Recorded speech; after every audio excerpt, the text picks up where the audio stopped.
Hello, everybody, and welcome here.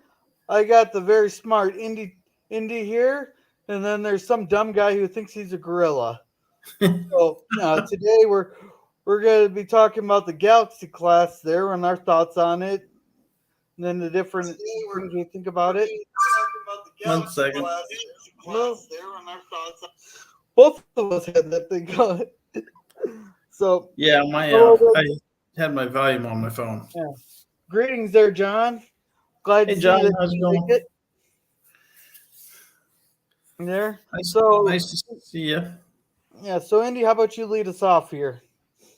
So yeah, I thought the Galaxy class starship is kind of becoming relevant. I think Lore Reloaded talked about it, and then somebody else talked about it. So I'm like, well, let's talk about the Galaxy class and see what we think about it, see if we like it, see if we don't like it. What do we think it should have been compared to what it was, that sort of thing. So yeah, that's what I thought would be a kind of an interesting topic.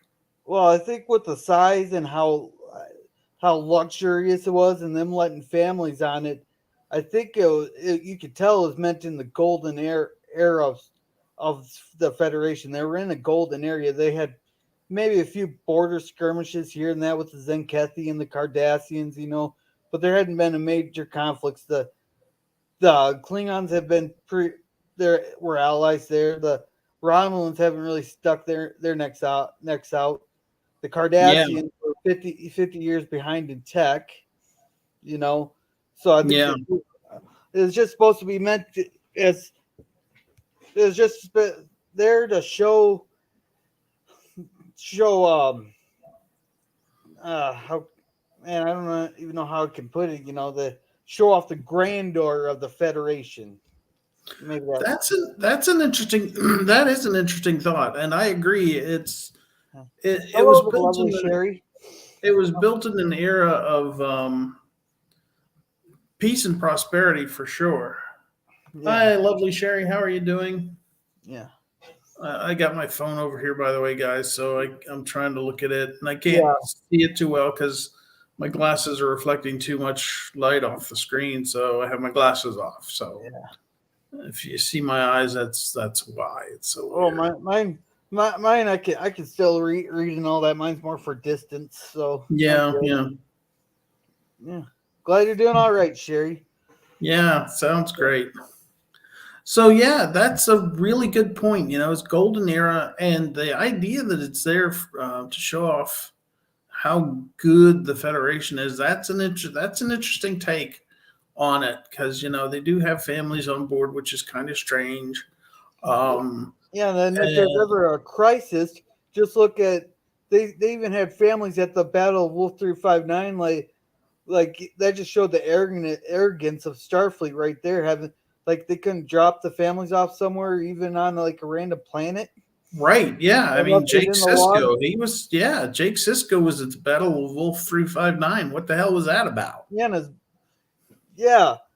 Heck, they could have dropped them off at a random told because like a lot of these starships they have emergency evacuation transporters, so they could have quickly told all the families get to the transporter rooms, quickly beamed off and take off again and leave them on the planet, and just leave it in their log. Hey, we left the families at this location. Blah blah blah.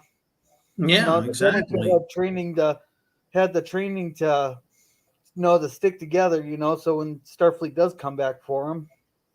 Right. Yeah, exactly. Keep the children and the parents together. The non Starfleet parent with the children, or keep them with if they're both Starfleet parents, then the children are given guardians or temporary guardians um, among the non-Federation people, so Yeah, or the non-Starfleet people. So yeah, that would have been a good idea, but yeah, they just didn't seem to do that, and it kind of makes me wonder about what the starship actually was supposed to be compared to what it ended up being.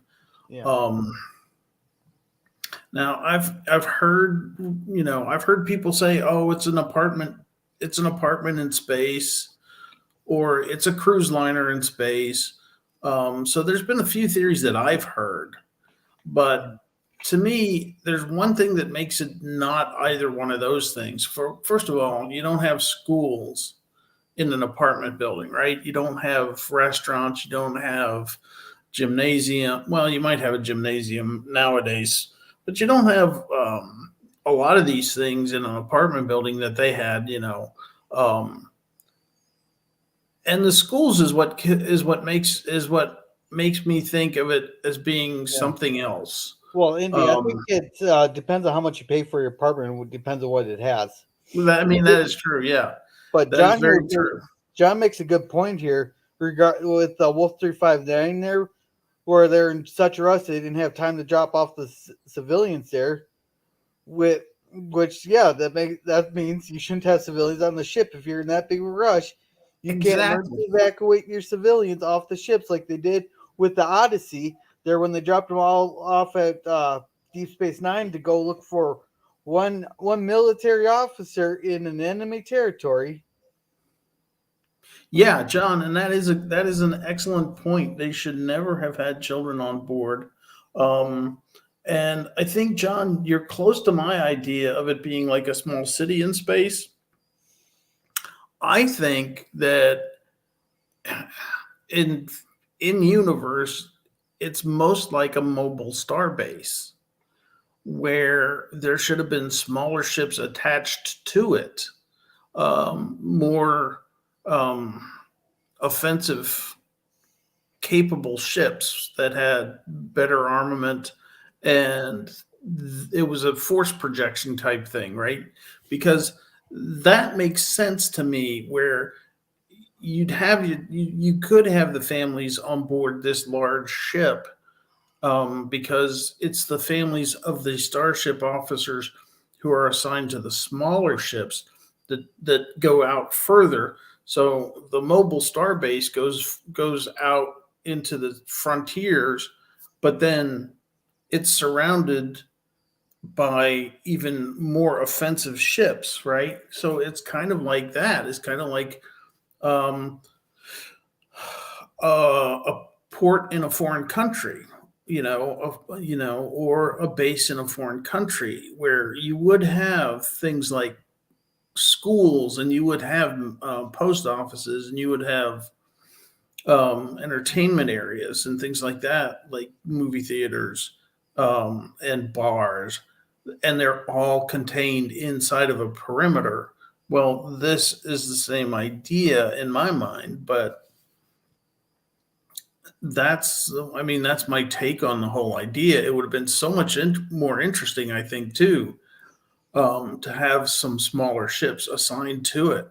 And then they come back to the star base, they come back to the Galaxy class, you know, when they're not on patrol, when they're not out patrolling the forward areas. And so that's why you would have a family situation on those ships. But also the one thing there is I wasn't sure how I felt about them having during the Dominion War there. They classified them as Galaxy Wings, so wouldn't that make the so everybody knows that the Galaxy class ships they're not exactly the flagships, but they're controlling their little ships are they're around it. So wouldn't it make sense to take out the go after the Galaxy class ships to take out their command? Well, and that's the thing too. I mean, if you did have that happen, if your Galaxy Wing was more than just two Galaxy class starships, which in No, well, the way the interpreted, I figured, I understood it like during the sacrifice of angels and that, like, there's the Galaxy ship, which was the command ship. Then there's a bunch of like either Nebulas or Mirandas or all any steam runners or Defiance around it. That ship controlled them. Then you had like several Galaxy wings that controlled a bunch of the other different ships. So which would make the Galaxy class a target for any if they realized that they were the ones commanding little wing sections. Yeah, and that kind of would make sense. That would make sense too. But the Galaxy, does have some firepower to it. It does have some defensive capabilities to it. Yeah, So it's like, and again, that's just like your home port. You're gonna protect your home port. You're gonna have uh, some defensive capabilities to protect that home port. So yeah, it's not an easy target necessarily, gorilla. So it's just a thought. yeah, That's how I see it. yeah. Um, and of course, you also have a flag rank officer uh, on board because a captain is a flag rank, so he Yeah. is. Well, every ship has a captain there, but that'd make it even more go lure out the smaller ships and then go in for the attack on the big ship. So the idea in at least in the U.S. Navy is captain is a title. Like the captain of the ship that I was on board, it was a commander, but he was the captain, right? That's a title. Um, but also when you get to the four pips, that's also a rank. Um, Oh, so kind of like Cisco was commander of DS9. correct. Well, Yeah. he was the highest ranking officer on the. Okay. Yeah. So he's still the CO. He's still the commanding officer, but he's a commander. And Kirk is a commander. Oh, I And thought Kirk was actual captain. no, he was a commander based on his stripes on his uniform.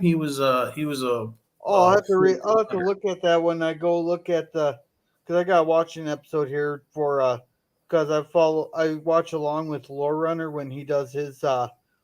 ruminations. I don't know if you ever watched Lore Runner. Yeah, I watched his one on Gamesters of Triskelion this morning. So Oh yeah, I haven't gotten that, so I got to watch the thing there. And hey there, Resolute there. hey, how you doing, Resolute Germ? Doing Yeah, okay? yeah. Okay, yeah. Command and control was more central. Galaxy wings were more like firepower classification. That's an interesting Yeah. thought too. Yeah. Here, John DeMarco thinks he was captain in TOS. Well, Kirk is his. That was his title, Yeah, John. no, but he And says again, I'm basing this on U.S. Navy. yeah. Well, he Um, said the stripes in TOS don't necessarily match the stripes in the U.S. Navy. yeah, I mean that is true. It doesn't have to match one for one. That is true, John. Absolutely. Um, but I also think they call him commander in some cases. Well, that just shows that how much they follow the canon of And the show. Back then, they didn't think Star Trek would take off to be what it became. yeah, but like if you look at the stripes, you've got two solid stripes and then a broken stripe in the middle between them. That's a lieutenant commander, and that's what Spock is, right? And that's what his sleeve cuff shows, if I remember correctly. And so is McCoy, for example. McCoy is a lieutenant commander. Oh, I Um, didn't think. I guess I never paid that much attention to the cuffs. There, I didn't know. yeah, I didn't know yeah, McCoy had an actual rank. yeah. But So if you pay attention, um, you've got one stripe for ensign, and then two stripes for lieutenant, and then it's like one stripe is solid and one stripe is broken for lieutenant junior grade, and then so on and so forth. So okay, John says Spock had two full stripes, which was commander to his understanding. okay, I mean that might be true. I might be misremembering that. Yeah. Um, so But anyhow, talking about the Dominion War there. Oh, love to yeah, see a ship there that they built, which they knew they're in wartime. They just built a ship with like 50 torpedo launchers and like dozens and dozens of phaser banks. So just basically they can go screw everything in that general direction. yeah, yeah, So yeah. just love to see them like. like thousands of torpedoes just getting launched one after another out of like 50 or 60 torpedo tubes off all like a Gatling gun on the bottom of the ship where they just Yeah, try to that would be grab the cool. distractor. I think that would be pretty cool. That would have been awesome if you just had a yeah, if you just had a gunship. That's, just a Well, gunship. that's what the Defiant was supposed to be, but the Defiant's too small to hold that many torpedo Yeah, yeah. tubes. But yeah, I mean, But their phaser fire was pretty awesome though. yeah, on the Defiant or the On the Enterprise. def- on the Defiant, so yeah. Oh yeah, the Defiant's my favorite ship. Yeah, is it? Okay. See, Yeah, TOS, the original Connie is my favorite ship. yeah. So yeah, I just You love the the original design is Enterprise. so iconic. It's so different from everything else you've ever seen in any other Star Trek, in any other franchise. You know, it's Yeah. just so different. You Yeah. know, But you think by the 2360s there, they had three holodeck. Was it three or four holodecks on the Enterprise there? see, yeah, I think there are. Yeah, there's several holodecks on the D. Yeah, everybody liked the. Oh yeah, on the D. you like Yeah. you like calling it the D there. Well, I call it the ED because it's like it's kind of underpowered.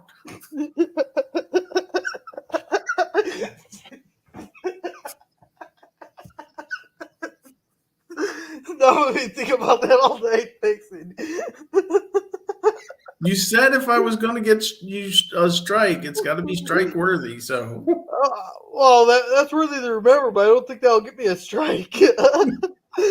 but you think they'd learn to put locks on those holodecks? oh, You know, serious. I would just like to see a door into the engineering spaces instead of having it be an alcove off of a hallway. I mean, it's like it's no, did they literally show just up? Did they it's show just a big old? literally it's just literally the front part of it is just this alcove, Well, and I then thought there's there a was a big old door because they dropped the because it's a blast door in case yeah for emergencies. yeah, but that's the warp core. But all the control systems are up front in this alcove, right? And then you step through this frame, and then there's the warp core, and that door drops down between the warp core section and the command and control section of the engine spaces of the But I think, engineering but, compartment. but I think could be a smart design because if something's going wrong with the warp core, they don't they can all the people they can sit there and try to fix the problem there and still be protected by a blast door. They don't have to run around trying to run up to the bridge to their second engineering station and all that. All their control, but also it could be a targeted a bad spot too, having all in one spot. But keeping it on this side of the blast door, they can continue trying to work to fix the problem and still be protected by that blast door. Yeah, I mean, and Yeah, that's a good idea. Yeah, yeah, and I like where you're going with that. yeah. But there still should be a door into that command and control section first, Oh yeah. And and then welcome, have Simple the Jack. frame that you pass through, and then have the warp core, and then have the blast door go between the frame, drop down at the frame area. Yeah, yeah, So welcome, Simple Jack. There. Yeah, I hope you have fun learning about the apartment in space known as the Galaxy class. Here,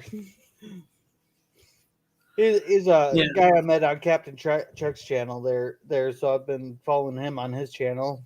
yeah. Actually, he's the How guy you I do doing? other videos with. So, but Yeah, John, I did see your video on the ranks in Star Trek. I kind of forgot about that. Um But yeah, it's interesting because in some ways they don't follow the U.S. Navy traditions, obviously, because nobody's called number one in the U.S. Navy, um, and they follow other I thought those naval were just traditions. nicknames. I just thought those were nick as a nickname. Yeah, number one is kind of, I think it's more of a British tradition, a British naval tradition, than it's never been a U.S. naval tradition to call your first officer number one. You don't even call him the first officer; you call him the executive officer, or the XO, or the exec. Oh. So Oh, talk about executive officers there. You just reminded me of a post I seen a while back. It said, "How lazy can if you ever feel lazy, you'll never be this lazy." And it's talk about there's an executive officer sitting in the officer's mess there. He sat down in the one chair that the sun was shining in through the port window or the window there, and the guy got on the radio there, told him to adjust their heading by 15 degrees there, and had all the ships adjust their headings by 15 degrees. And the guy sat there and watched as the sun moved out of the guy's face. Instead of sitting in any other chair or just moving a little bit, he had to move the entire ship just so the sun would be in his face. yeah, yeah, yeah. I've seen that one. Oh, you That's see funny. that? I Uh, guess that's what you get with privilege. yeah, exactly. Yeah. Um, rank hath its privileges. Yeah. RHIP. So yeah. But what do you think? I mean, do you think the Galaxy class was a decent ship? I mean, other than having children and families on board. It's decent for if you're exploring, but I think in war it's underpowered unless they did a complete refit. They did some upgrades and refits on them, but I think they're underpowered and they're way too big to make easy targets. They're not as maneuverable as like the Defiant class can run circles around the Galaxy class, no problem. I think they're way too big and overpowered for war to make them a command center. Yeah, But, but going on exploration if they're exploring, they'd be a good ship. yeah, they would be a good ship if their primary task is exploration, but then they would have to be. Um, I would think that it would have to be escorted if they're going outside of the Federation. Well, the Enterprise went outside the Federation areas all the time. The Enterprise D. Yeah, but they were close to Federation borders, but they visited planets that weren't in the Federation. Well, you know what's interesting is to me in the first season or two, they actually didn't leave the Federation. They didn't leave Federation territory that often. They were always close to something that was Federation territory. So to me, that was kind of like, okay, um, where everyone has gone before. Yeah, yeah. So, but yeah, I think that I think that I definitely think it was underpowered. It didn't have enough firepower to it, especially rear facing firepower. Mm. Uh, I think it could launch it had a torpedo launcher, and I thought it had like six. It had a bunch of torpedo launchers. I think, or am I thinking the E? it had torpedo launchers in the front and the back, as far as I can remember. Yeah, And maybe it's again, the. I just looked at a bunch of episodes again today. Yeah. Um, Maybe I'm thinking of the Sovereign class that had the 16 torpedo launchers. yeah, that's probably true. And then it had like I think it's like 12 phaser arrays, but none of them I were thought it rear. had. I think it was 15. Okay, okay. It Yeah. was a lot. It was a lot of phaser arrays. Um, but none of them had a rear firing arc, as far as I could tell from rewatching some of these episodes where Oh, it's like they're actually in battle and there's no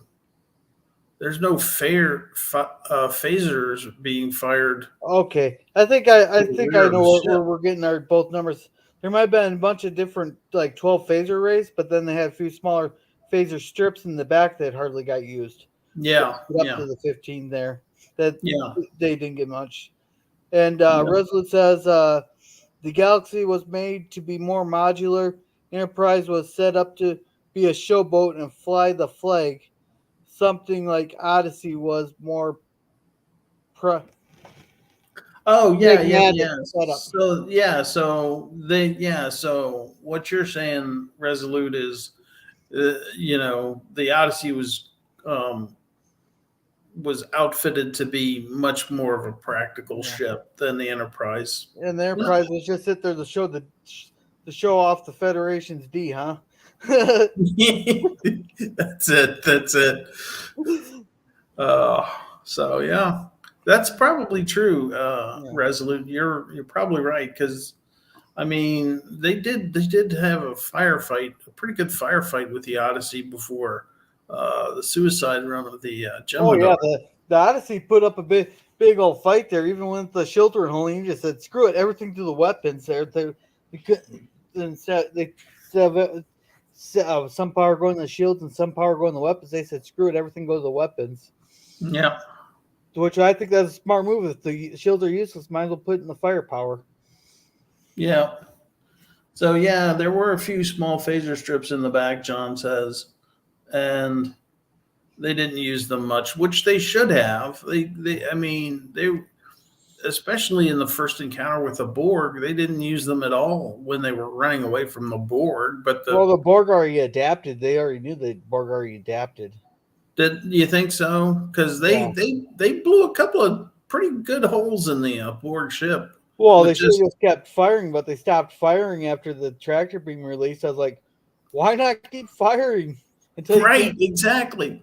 Yeah, that was something John and I were talking about on his video with about that, and it's Yeah, like I think that's one of the Federation's biggest weaknesses, and that's why they're kind of like a pushover to a lot of these places. Because if you ever look at any of the treaties that the Federation signed, they had a good point, or like in insurrection there, they made the point that diplomacy is the art of uh is the like, possible. yeah, it's the art of the possible. I Yeah, thought the Federation diplomacy is the art of taking up the backside. They're even not they're even then they go, can we have some loop first? No. They go, okay. I mean, look at the Treaty of Algeron, or not Algeron, the treaty with the Romulans there, where they couldn't even have defensive cloaks. I think that is the Treaty of Algeron, isn't Okay, it? well, I know that. No, I know Algeron's a star or a, a solar system in Star Wars, but or even the Treaty of Bajor, they didn't even take their Mhm. planets back that they lost in the border wars. They could have Yeah, made it so that they could have really weakened the Cardassians and made them rely on the Federation. And eventually, they'd be begging to join the Federation. In yeah, couple decades. yeah. But I no, think that I think they that was gave the more Klingons whatever planets they wanted, but they didn't take back their planets they lost. right, and I think that was a mistake. You gotta when you've basically won the war, you dictate the terms of the Yeah. uh, the treaty. Well, the You don't. problem is when you go to war, you spend that much blood and that much treasure, and you don't even take the spoils of war with you. That'd be like our wars nowadays. We don't take the spoils of war like we used to in the past. Even after World War II, we took part of Germany. We took a fourth of, well, not quite a fourth. Russia got half of Germany, and we split it up between France, Britain, and us. The other eastern or Western Germany.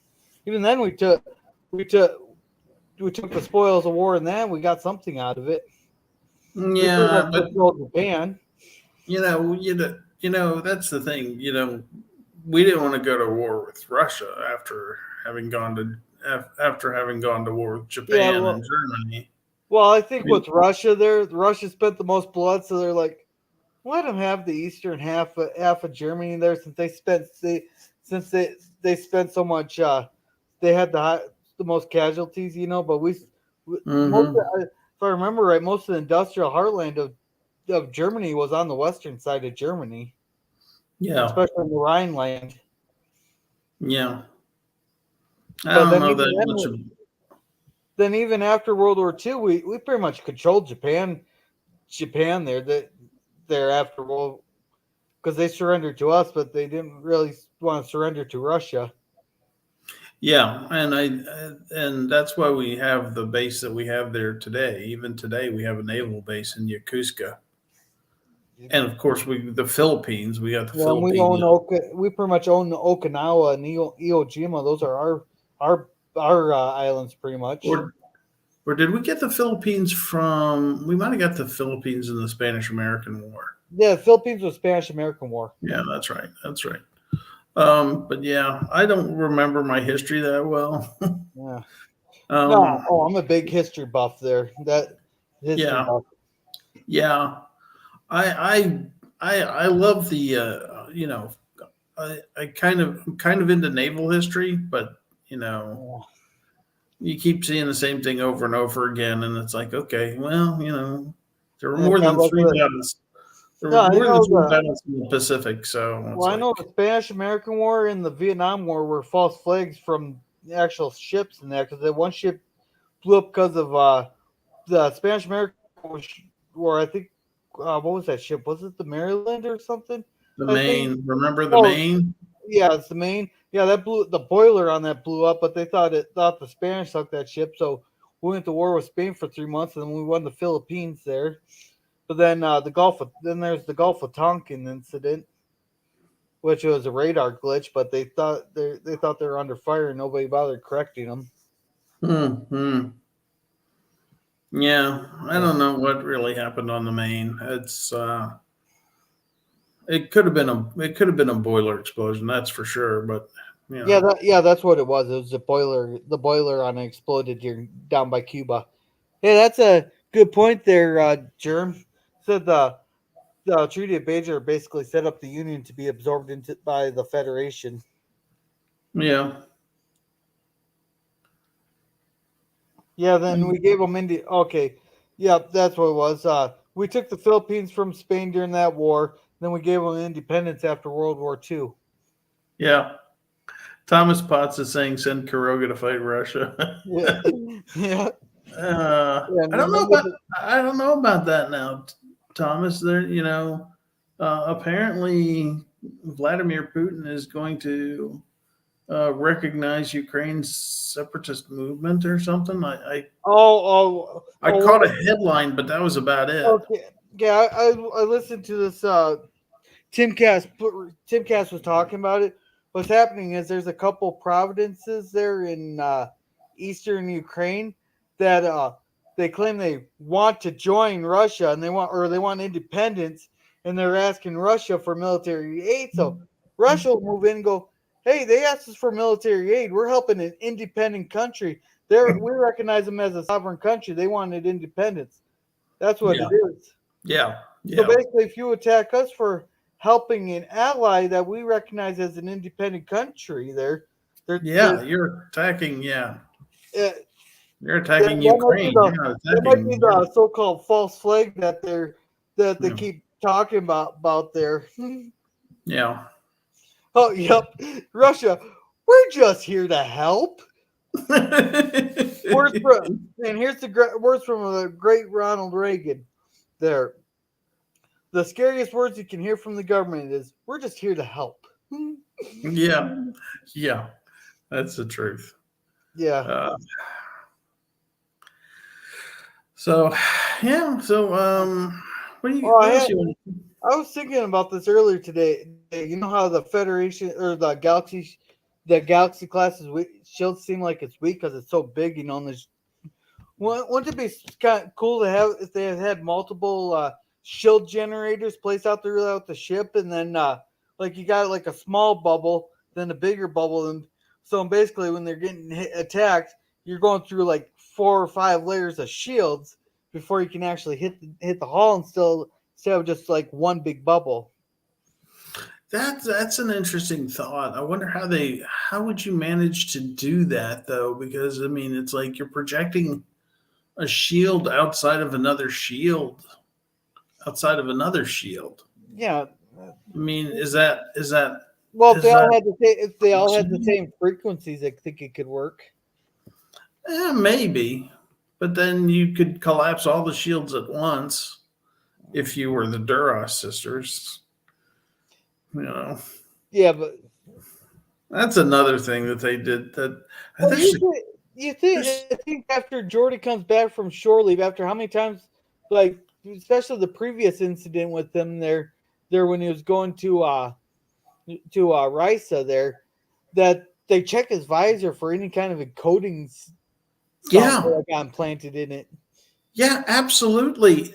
He gets kidnapped twice because that stupid visor of his gives somebody else an advantage. Because You wasn't know, there like 3 or 4 different times that something happened where it had encoding software in the visor? the two that I remember is they the Romulans were able to use his visor to help brainwash him into killing somebody. Oh man, okay, I'm thinking that. I was thinking, okay, I'm thinking the same episode then. And then the second time is in the movie Generations, Generations. where they do implant a tracer so they can see what he's seeing. And yeah, why don't they check I mean, they should not allow him back on duty until they've given his visor a thorough going over. Okay, here, John. Going back to the shield thing, there, John says I think the scimitar supposedly had multiple layers of shield Okay. there, and so did, and according to Germ, so did the Prometheus. Okay. Okay. That Yeah, might be and true. Yeah. John said they should have just let Pulaski give him ocular implants, but I Yeah. think that but I think the same thing could happen to him too. Because it's all mechanical. Because the ocular implants are a mechanical device too. They could put software in the implants. Yeah, that is true. But at least at least he wouldn't stick out like a sore thumb. And that's a good one there, Thomas. You War for know? horrible security. Just ask Odo for a list. Oh god, I love that when Odo was trying to tell or Worf was trying to tell Odo how to do his job there, and Odo just rambled off all these instances. I Oh, that remember was nice. I, If I this could happen remember. on the flagship of the Federation, just think of what could happen on an open port like this. Yeah, I remember that. That was hilarious. Oh my Yeah, god. you gotta, Odo was such a good character. yeah, you gotta love Odo. But You, yeah, I guess they could do that if the Prometheus and the Scimitar had multiple shields out, one out, one and then inside like that. Um, so that's kind of an interesting thought. that way, when one collapses, they still got protection, because you can run them all on the same frequency. I think their phasers run on the same frequency because you see phasers shoot through their shields. Or Yeah, when they shoot on the enemy. yeah, and that makes sense. I can see how they can shoot through the shields because they know their own frequencies. Um, But of course, I didn't understand how they could shoot through the shields there and rotate their frequencies there during best of both worlds when they were rotating the frequencies to hit the Borg there. I wonder how well, that worked. I mean, it's kind of like the old World War I biplanes. They had two Well, methods to shoot through the propeller or up over the propeller, right? And somebody created a timing chain to where the propeller would be out of the way of the bullet. Oh, I get what you're saying. So they purposely made holes through the shield there to fire the phaser. Okay, I get what you're saying. That makes sense. Yeah, so something similar to that would be like, yeah, the shield isn't there when they're shooting through, but the phaser is there, so you're not going to shoot through that. You Yeah. know, Okay, that makes more sense now. so Oh, anyway, yeah. so what else can we talk about besides that? Oh, and like I was saying, I was rewatching TNG, and I can't believe how little they actually talk about the ship itself Yeah. in TNG. It's like you're being introduced to another ship, and yet you don't get a whole lot of information about it. Well, the Out of information is spread out through all 7 seasons. yeah, I agree with you there, but even then, I mean, I was just focusing on episodes where the ship was featured in one way or another. You know, I watched Encounter at Farpoint. Okay, so they can do warp 9.2 is not a problem, but warp anything above that is a little bit dangerous and more dangerous, and so on and so forth.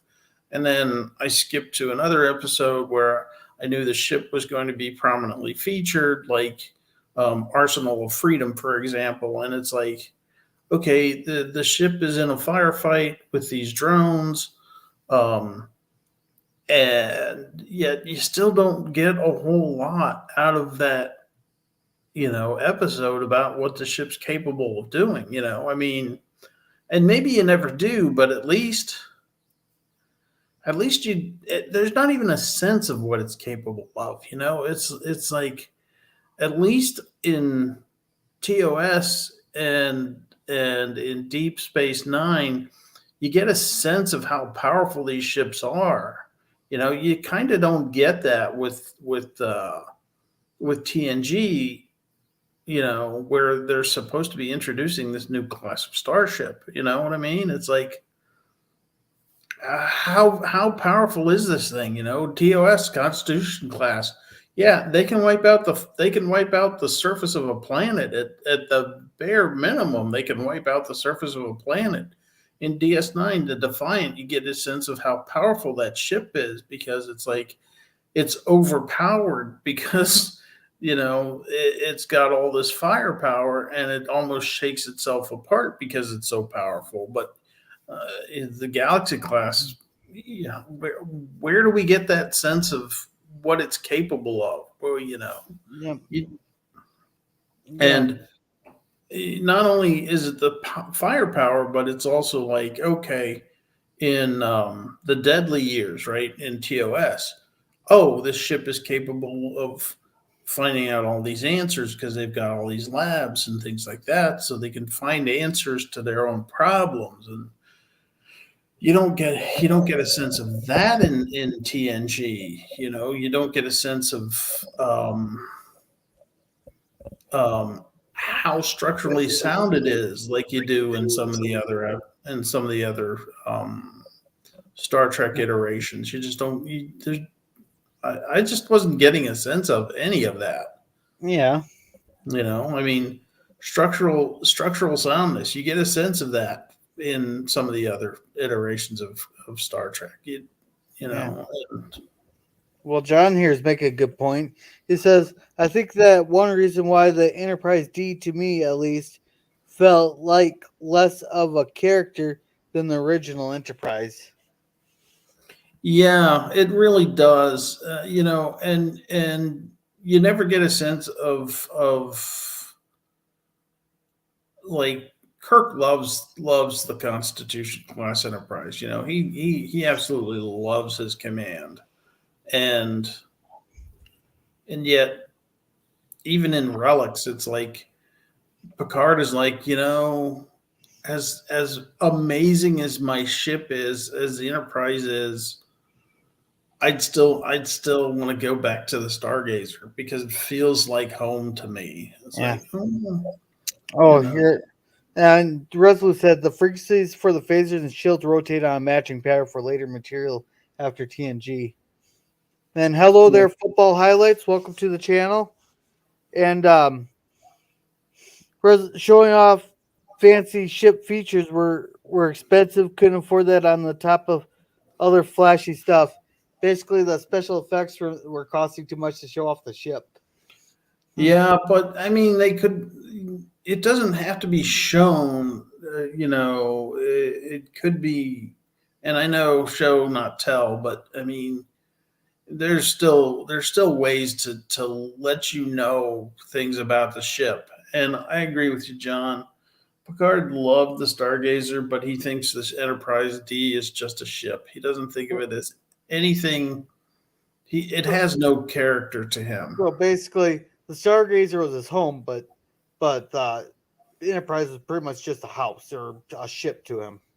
Yeah, The Stargazer exactly. was his home because Yeah, anywhere could be home, but home is wherever you make it. The house can be just a house to you. That makes yeah, sense.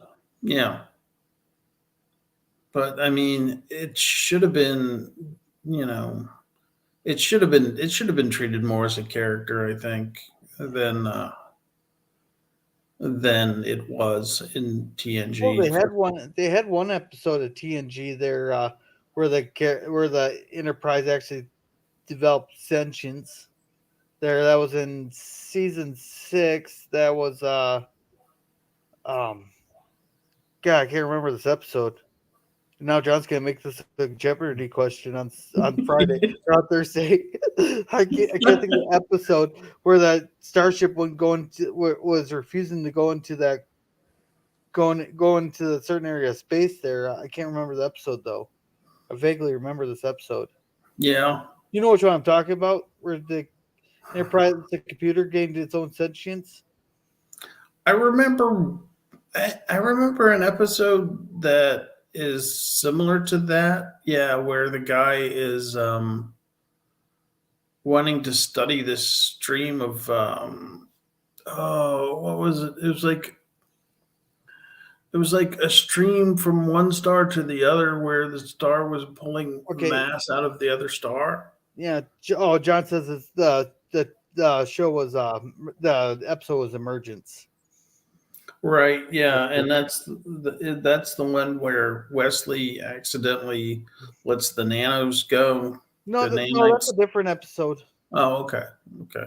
The nanites, so they're defending themselves. The the nanites were the ones that were defending themselves against getting obliterated by the one by the he wanted to pump the computer full of something or cool down the temperature of the computer or something like that. I can't remember exactly. And to kill the nanites, and the nanites fight back. But I'm thinking of a different one where the actual computer became like an AI. Was AI. Hmm. I don't recall that The one. one with nanites is evolution. Right, yeah, yeah, Uh, that's right, yeah. Good thing we have the great encyclopedia of John DeMarco here. Yeah, Yeah. seriously, John, you're a wealth of information. I really appreciate that. Yeah. Football Highlights wants to join the stream. You want to bring him on? We can bring people on. Well, he can if he wants. Yeah, why If he wants not? to come up, he can. If John wants to come up, he can. Just Yeah, don't guys, come on up, join us in the chat. Just don't pull a stunt like that one guy on Salty Checkers channel. That one day. Oh my God, somebody pretended to be me when I hadn't even been on. I Oh, hadn't they even been rotated on a through live everybody. stream. Yeah. Oh, welcome And there, football. hey, football, how you doing, buddy? You're on mute, by the way. Yeah. So yeah, somebody pretended to be me before I'd ever gotten up the courage to get on. And basically it was like, Well, oh I my think that same day. I think that was the same day. Everybody they went through a whole list of everybody who's normally in the chat. There, but Salty learned to watch our pictures. Like I popped up on there with a different name. Like I changed my name for some reason, but he recognized the picture, so he let me up on there. yeah, exactly. Yeah, that's the episode. That's the event that led to that. Yeah. Football, you're still muted, guy. So anyway, Oh, he dropped off. Oh, maybe okay. he's having the same problems I usually have with Like I couldn't join Jeopardy there because they kept begging people to come up on Jeopardy. I couldn't join because I kept having device problems. Oh yeah, yeah, I yeah. finally That's got in on the third round. yeah, yeah, But I learned that now when I'm watching these episodes and all that, with there as soon as he started putting the composers and all that, I was like, okay, he's gonna do directors and producers one of these days yeah, here. So I gotta start watching for that stuff. yeah. John is good at that stuff, though. I Yeah, mean, he's really good at finding that obscure information. It's like, yeah, and you just don't you're never going to get it. John's yeah, always going to be a step ahead. yeah. Oh, I'm sorry to hear that football. I have that trouble. It seems like I have that trouble every day. Yeah, that's unfortunate, dude. I'm sorry to hear it. But I'm glad you came and checked us out. I hope you like Nerd Chat. Yeah, exactly. Stick around. We do look at the comments here, guy. Yeah, But if anybody else wants to come up and talk, um, I'm sure Gorilla wouldn't mind. yeah. Um, so yeah, I think we've talked out um, most of the Galaxy class stuff. If you want to talk about something else, dude, let's do it. Well, what other topic do you want? Would you like there? I don't know. I mean, like I say, the reason I brought up the Galaxy thing was because people are talking about it right now. I think Question of Trek did a video on it, and Lore Reloaded did a video on it, and so I think Yeah. that was that's what prompted me to think of it, and Well, also, we could talk about the one ship nobody talks. It seems very few talk about the original Enterprise, the MX oh, one.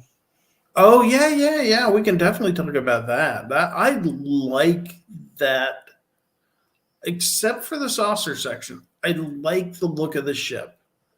Yeah. The reason I don't like the saucer section is because of the big long rectangle on top.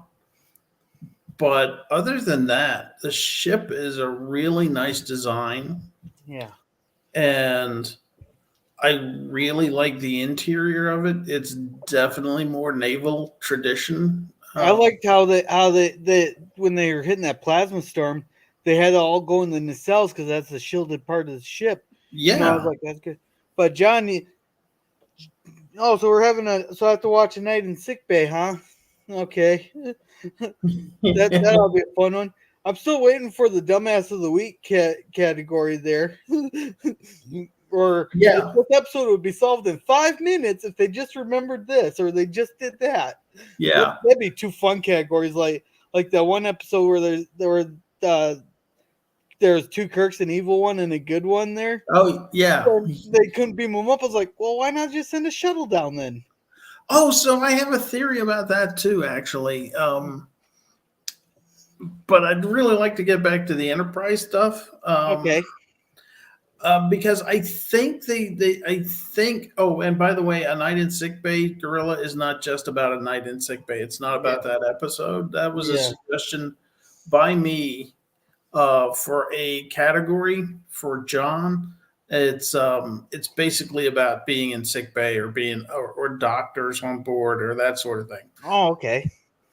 But I really think that they could have done a lot of interesting things with the characters that they didn't do um, with in Enterprise, like Travis. Travis could have been such an interesting character because he's the only other person outside of T'Pol that has any deep space experience, right?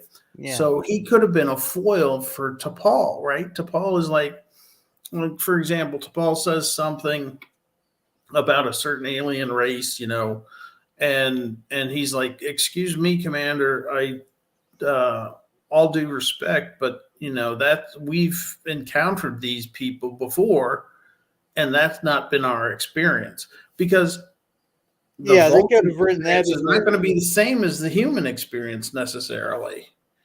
So I think Travis could have been a really interesting character to play off of T'Pol. Yeah.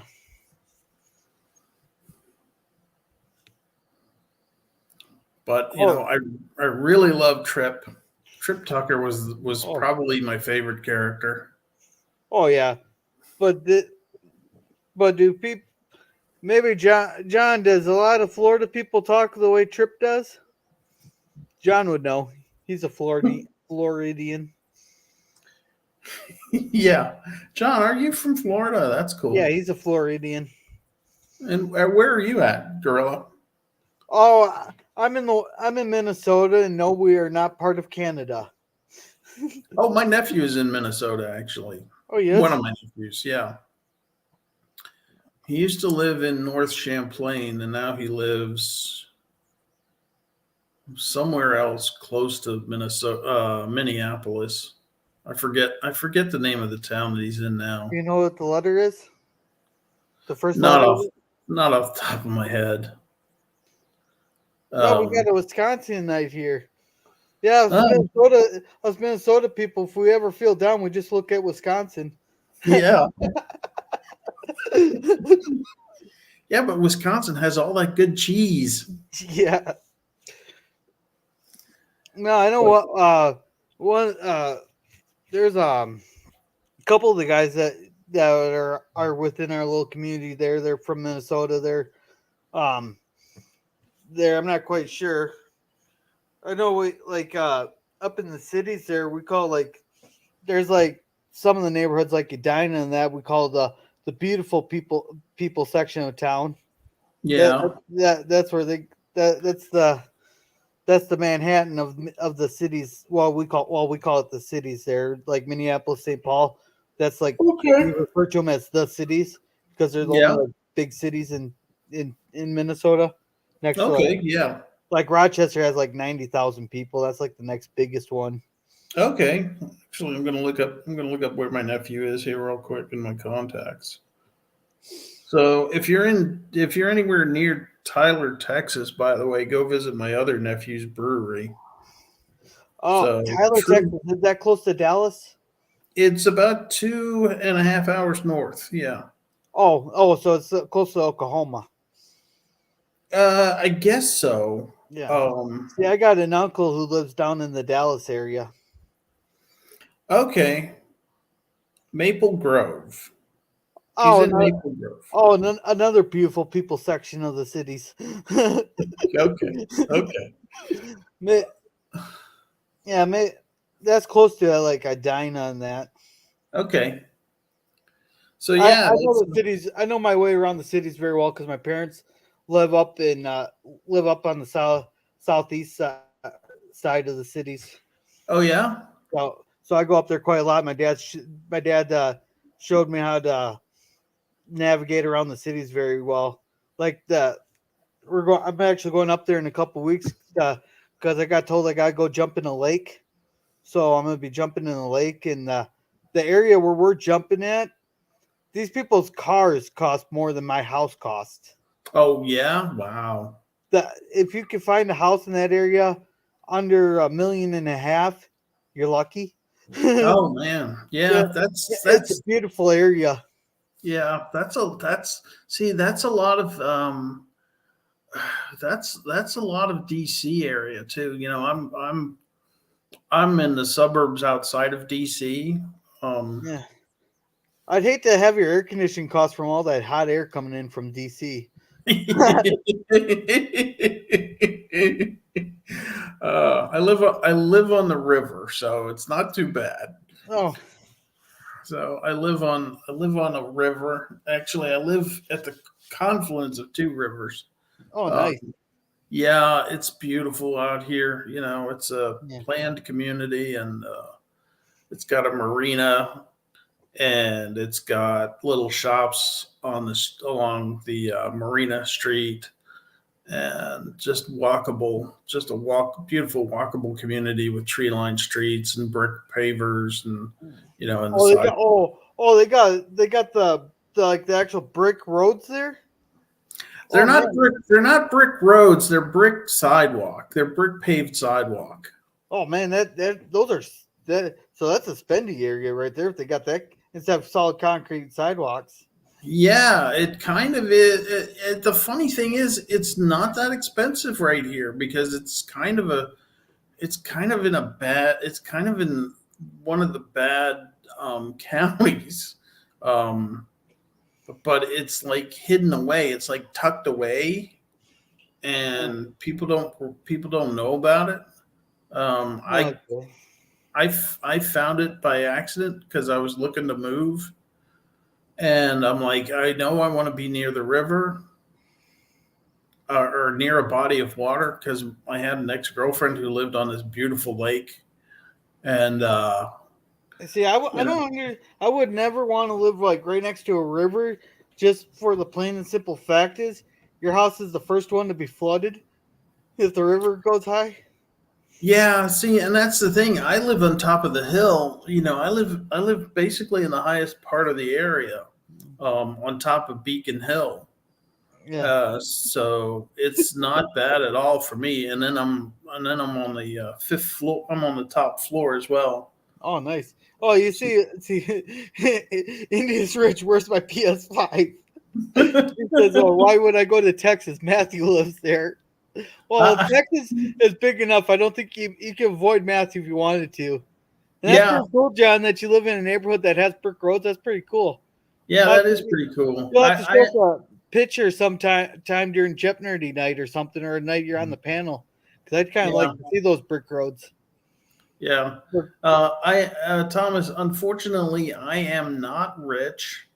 I wish I were. Um, but in downtown DC, you can't.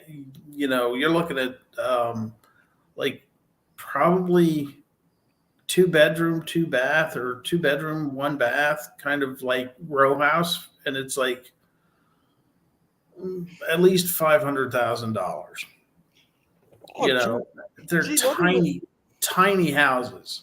that's not Yeah, even 5%. That's like my house ain't even 5% of that.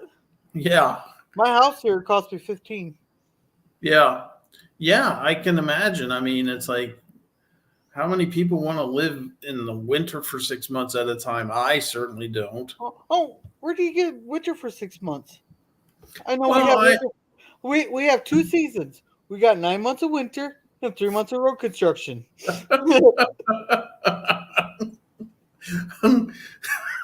hey, I pulled 6 months out because that's what it is in Newport, Rhode Island, which was our home port when I was in the Navy. It's like starts in October, ends in May or June. And I mean, snow and ice in October Oh, and we've had snow in May. Heck, I still think get, we've even had snow in June. yeah, still getting snow. Yeah, you're still getting snow in May and sometimes June. And it's not light either. And it's cold AF. It feels like the wind is coming off the bay and it feels like a laser beam's cutting through your Yeah. skin. It Well, feels like it's just cutting right through you.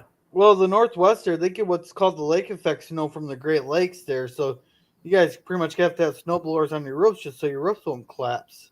Yeah, yeah, See, where we don't get the lake effect snow, but the but we got plenty of like lakes and rivers for these storms to build up on, and it's just we got the wide open fields here.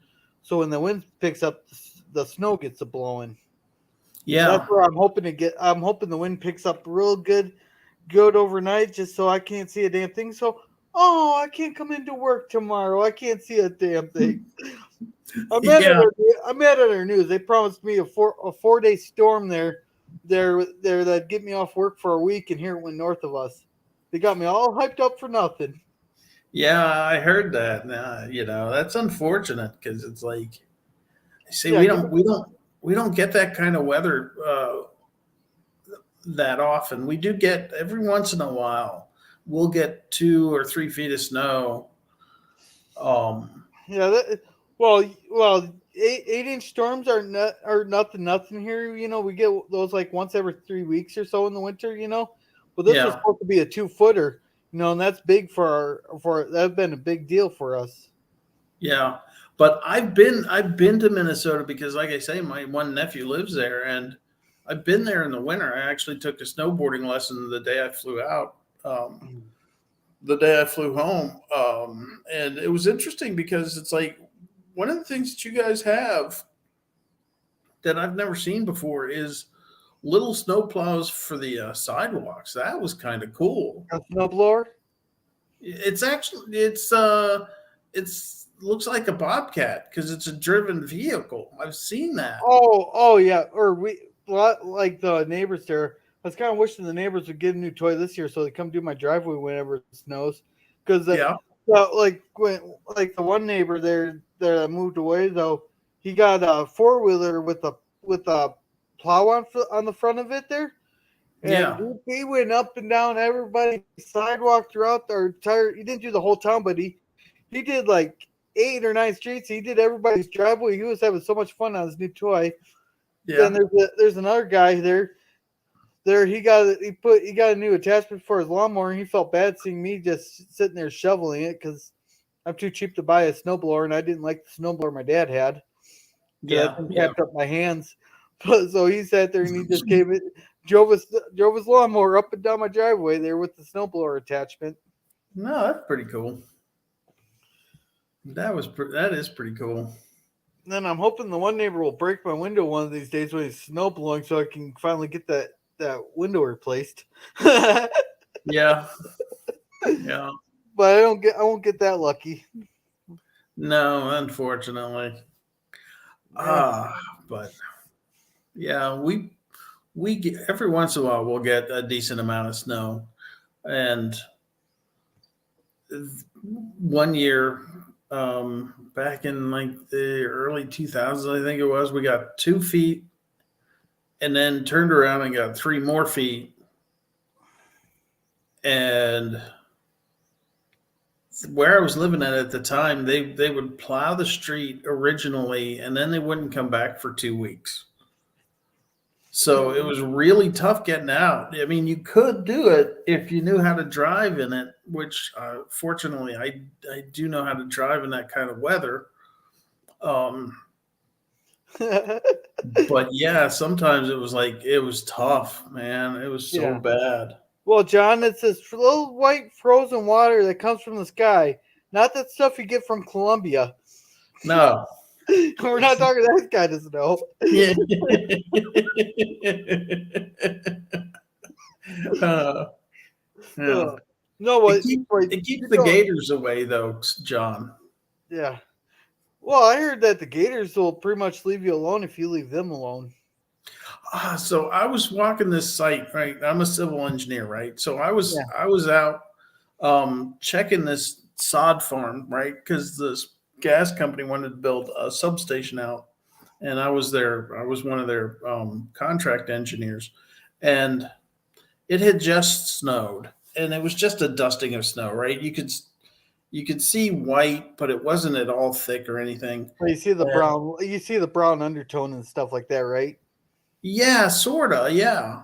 So I'm walking this site just after the snowfall, and we already know there's water moccasins on this property because What are we've seen water mosquito?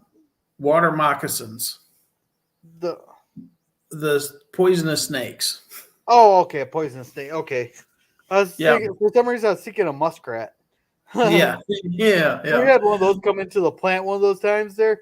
That was so yeah, fun chasing that. We were trying to get it out. So fun chasing that thing around when it started crawling underneath machines and all that, trying to run to get away from us. Oh man, yeah, that was so much fun. yeah. I got That paid. is. I got paid overtime for that Did because you? I didn't quite clock out when they said we need help catching this thing. Okay. All right, there you go. So I had finished doing the site visit, right? I was walking back to my car, and I stepped over these snake tracks in the snow, and I'm like, "Ooh, that's nice. These water moccasins are out in the snow." It was like, how close was I when I crossed this path the first time to this poisonous snake? Hey, don't think of it. Just think of it. Oh, good. I might get a week off of work. Yeah, Yeah, they're pretty deadly poison.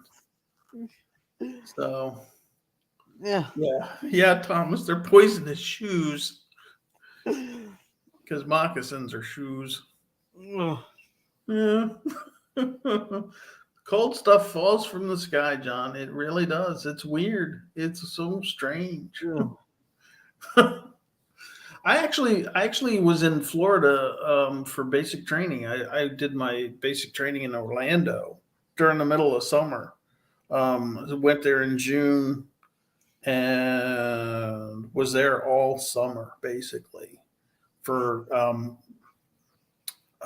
boot camp and then advanced shipboard training after that. So I left there in October. yeah. Um, Hey, football. If you want to join, you can join if you want. Yeah, yeah, wear a mask. Yeah, just wear a mask. You'll be safe from the snakes. yeah, absolutely. So John, it rained every day at 4 o'clock when I was in Orlando, every single effing day. And there were days when you couldn't like run because it was too hot outside. They had weather warnings, so you couldn't. You'd still have to march and you'd still have to do all your other drills, but you couldn't do PT. For example, you did PT. First of all, you did PT at like 4:30 in the morning before the heat, right? Before the sun came up. And then after that, if you had to, you would do, you do obstacle course training sometimes and stuff like that. Yeah. But there were days when you couldn't do any of that after the sun came up because it was just too damn hot. Yeah. Oh, so Indy, I got a question for you. Since you're in the military, what's the worst punishment you've ever seen someone have to receive? Oh God, that's an interesting question. Okay, so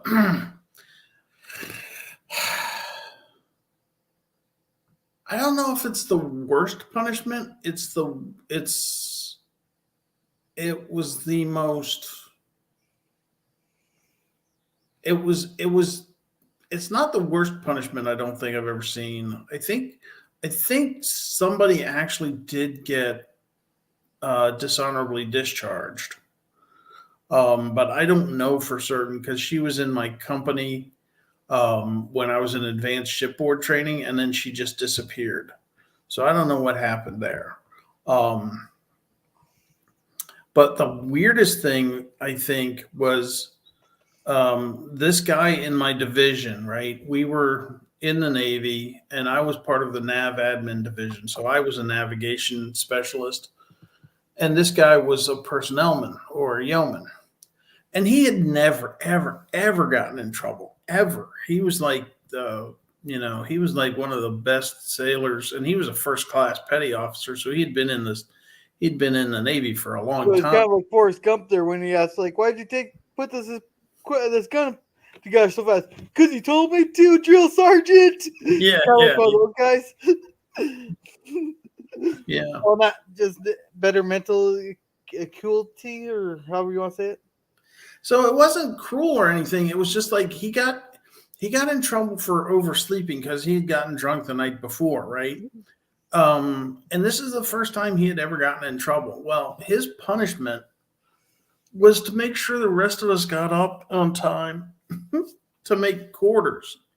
So he would be waking us up, and quarters was at like 7 in the morning. Quarters is basically muster Oh, in you got the other. late start, huh?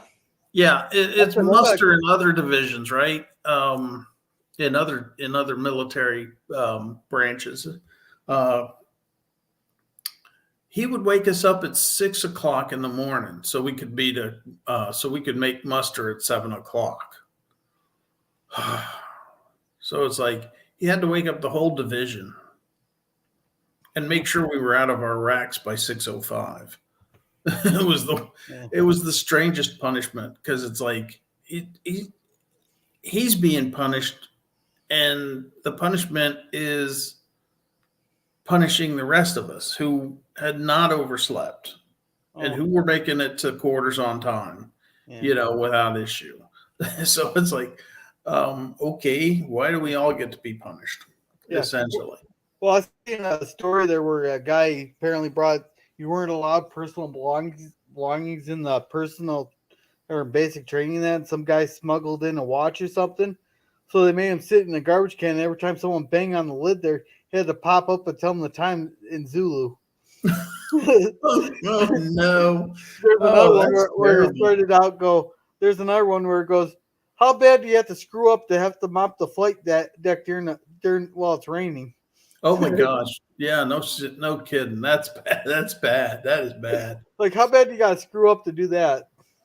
Really bad. I mean, you really have had to have screwed up um, for that to happen, because that's like you can't mop that deck. You can't. It's like Yeah, but it's. they made him sit out in the rain and mop it, I mop know. the whole concrete.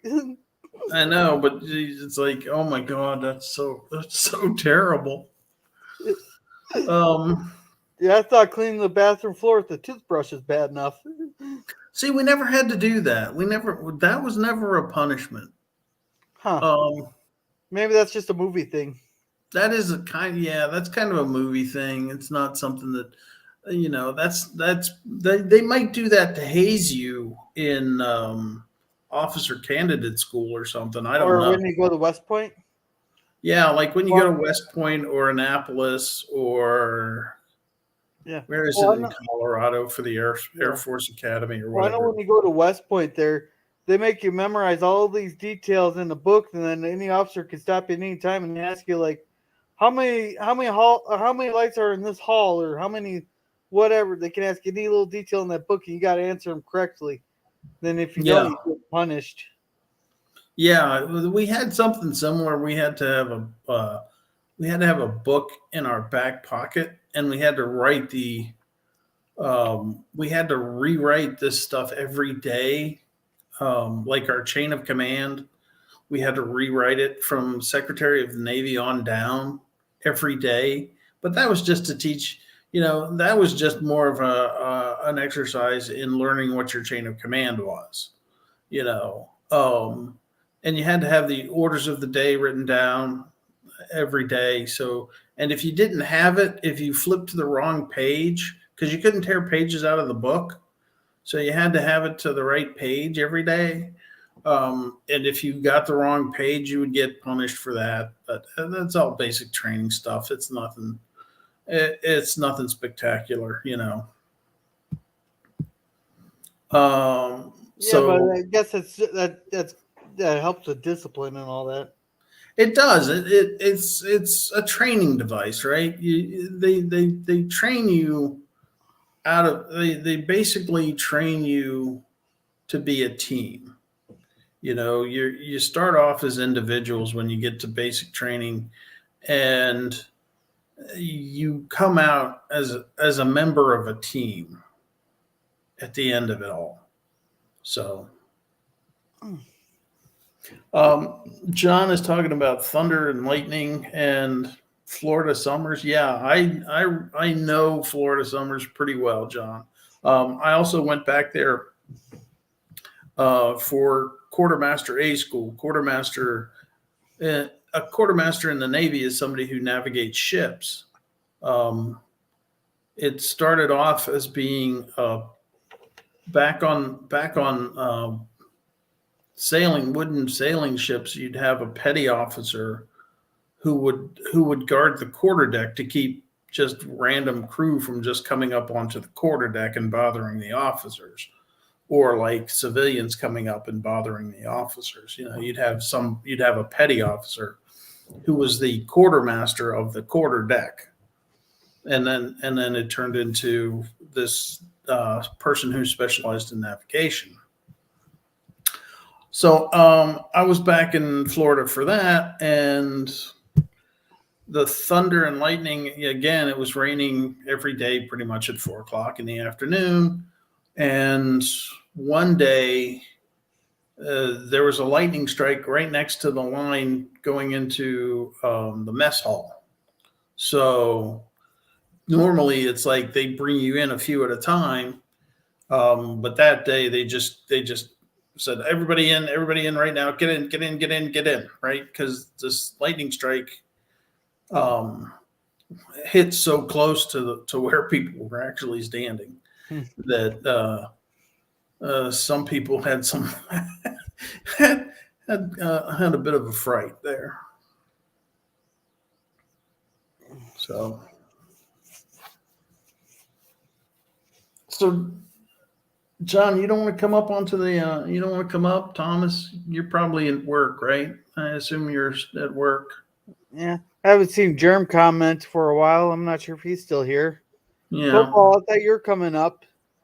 I haven't Yeah, seen you come up in some come on time. up, football. We love to see you come up. You figured out your mic problem.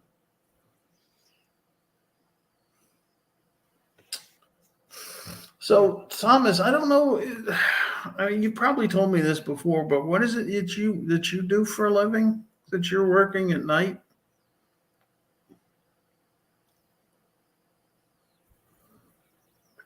And yeah, John, there's actually summer times in DC area too where it gets so hot.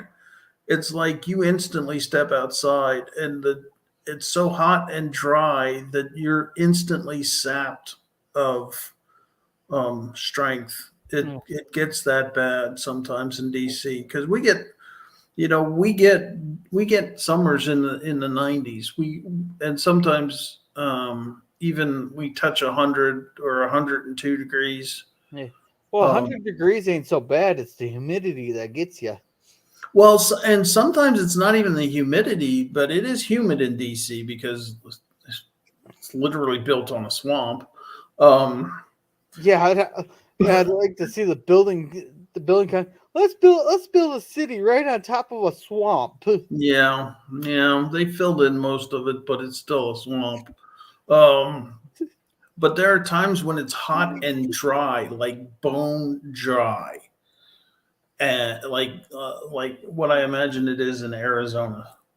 And that kind of heat, just you step outside and you're instantly sapped of strength. Yeah.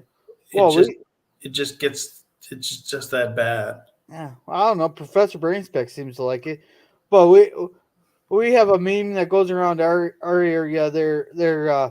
It says we could fry. It's so hot out we could fry an egg on the sidewalk. Well, that's cute, and they show the cracked egg there, but it's Yeah, frozen before it's frozen. And the shell's like sitting on top of there, like it looks like kind of like the mushroom cloud when a nuke goes off there. There's just sitting on top, frozen before it even hits the ground. yeah,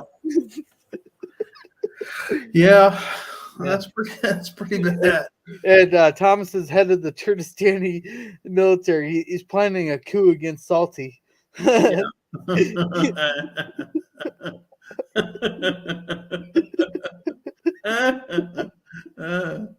Oh, Okay, Thomas, that's a good job to have. At least you got job security because you're never gonna not have to protect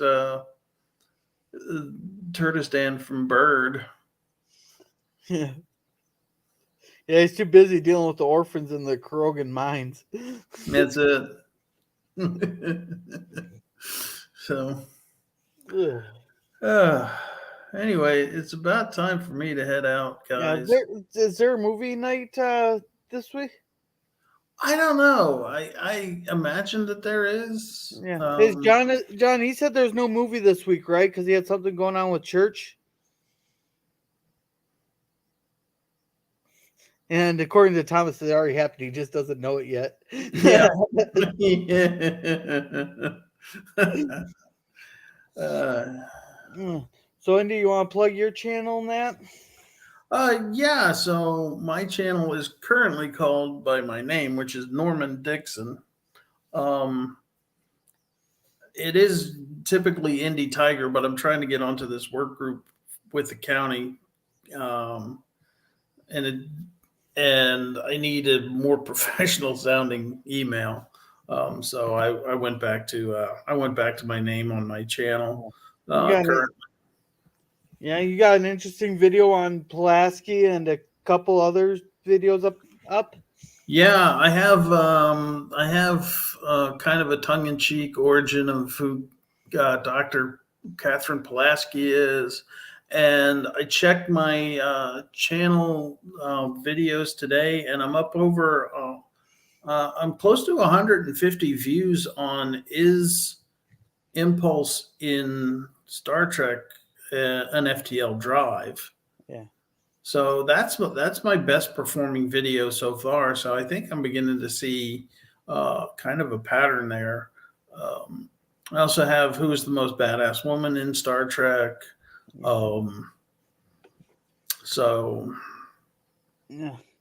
a few items up there. Yeah. Then I'll plug John DeMarco.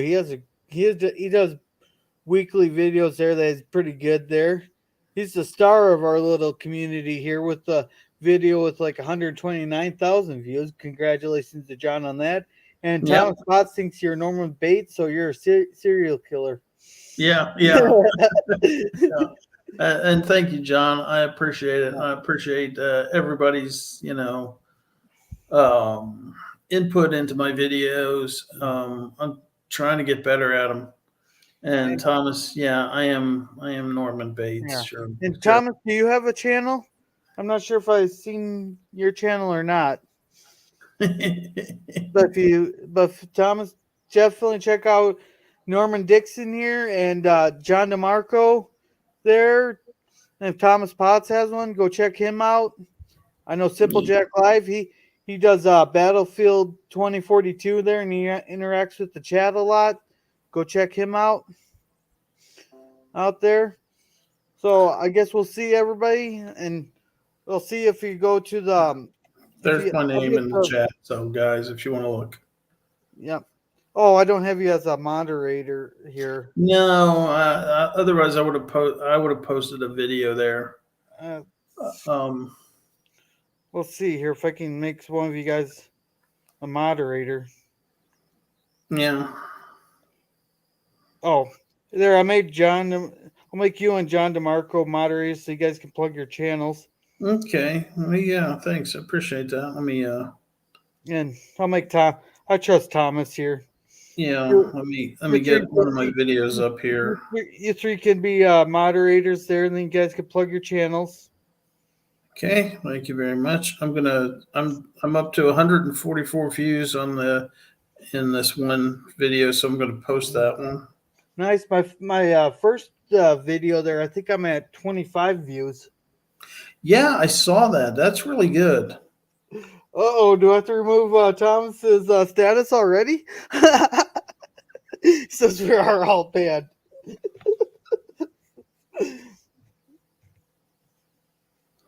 There you go, guys. You can look that up, and then if you like that one, check out my other ones too. They're not getting as much viewing. They're not getting as many views as this one is. So please, just take a look at all of them and leave a comment because I'm new to this stuff and I can use all the input I can get. You know all the feedback on just how to get better at this stuff. Yeah. I I had, an, appreciate it. I had an idea for a video there, but I got to find a video of Wesley getting phasered. But I don't think I've ever seen Wesley get phasered. You know what? That's not a bad idea. Has he ever gotten a phaser? I don't think he has. Can we ask our great encyclopedia there from John DeMarco there? Has Wesley ever been phasered? I've seen him use the phasers, but I don't think he's ever been phasered. Data's brother phasered his mom in the arm just as a parting gift, sort of, in his evil parting gift way. Um, having threatened to turn him into a torch. Um, but yeah, I don't think so. Yeah, John can't think of one either. So Ah, damn. because Oh well. I had an idea for a great video of Yeah. my top 5 Wesley moments. I want one of them to be him getting phasered, Yeah. Yeah. That would be good.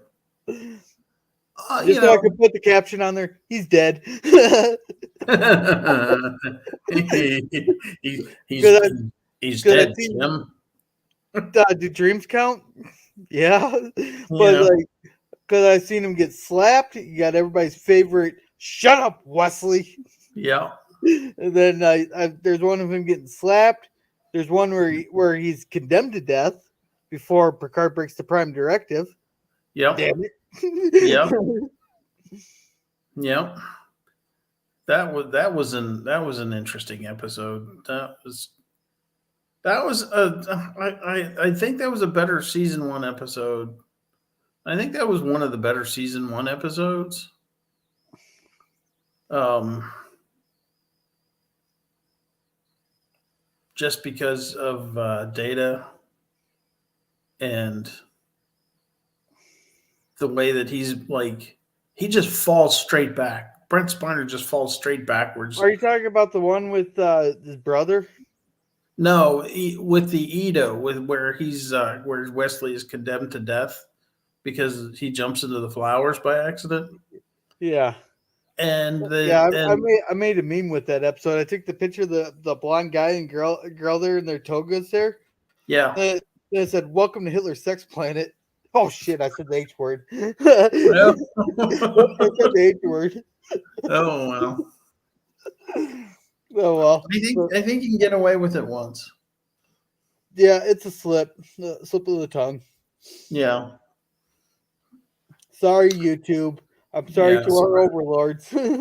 sorry. Yeah, sorry, YouTube. We didn't mean to. We're sorry. We're just having a good joke. Yeah. So anyway, thanks, girl, for having me on. I really appreciate it.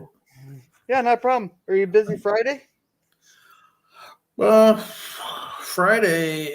I mean, I don't think so. No, unless if there's not movie night, I don't think there. Yeah, I don't No, think I there's am. no movie night there.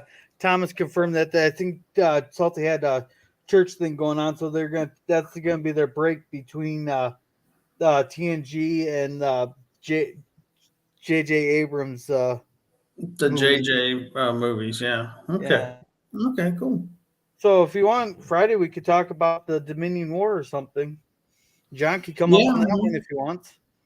Yeah. I don't remember that much about the Dominion War. I'll have to see if I can fit some of that in Yeah, um, between now and then. yeah. So, So all what time right. is best for you on Friday?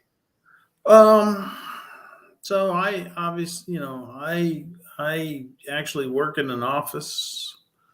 So 7 o'clock is 7 o'clock would be good. Seven at night. 7 p.m. your time, so 6 o'clock my time. No, Yeah, yeah, that'd be I yeah, think 'cause I'm that's good. standard time. So yeah, I'll make sure to set the stream times right this time. Okay, So no worries. 6 o'clock on Friday. Okay, I'm not gonna be Yeah. streaming tomorrow. I might be streaming Wednesday. There with Simple Jack live there if he wants to, or we'll see what's going on. So then Thursday's our Jepnerdy night, so I won't stream that night. Plus, I'll have to get stuff going on. I Yeah. got stuff going on beforehand there. So I guess we'll see at the virtual pub. I don't know. Usually, I think that's pretty late for me. Okay. Um, so I usually don't catch those. Sometimes I'm up that late and do catch the beginning part, but Oh, I'm up till midnight anyhow. So are you? yeah. Yeah, I can't keep those hours, unfortunately. But you know what? Soon, next couple of months, I'll be able to stay up a little bit later on some of these nights because I get to start working from home 2 days a week um, here starting in a couple of months. Oh, that's not that'll be nice. Yeah, I Yeah, can't. I can't exactly work from home. The parts won't teleport or transport over here. Yeah, yeah, that's unfortunate. So Oh, oh well. Well, it anyway, was a really great talk. I had a really fun show. Thank you, John. Thank you, Simple Jack. Thank you, Thomas. Thank you, football for all showing up. That we had a good fun time, and we'll see you Wednesday. Then see you guys later. we'll see you.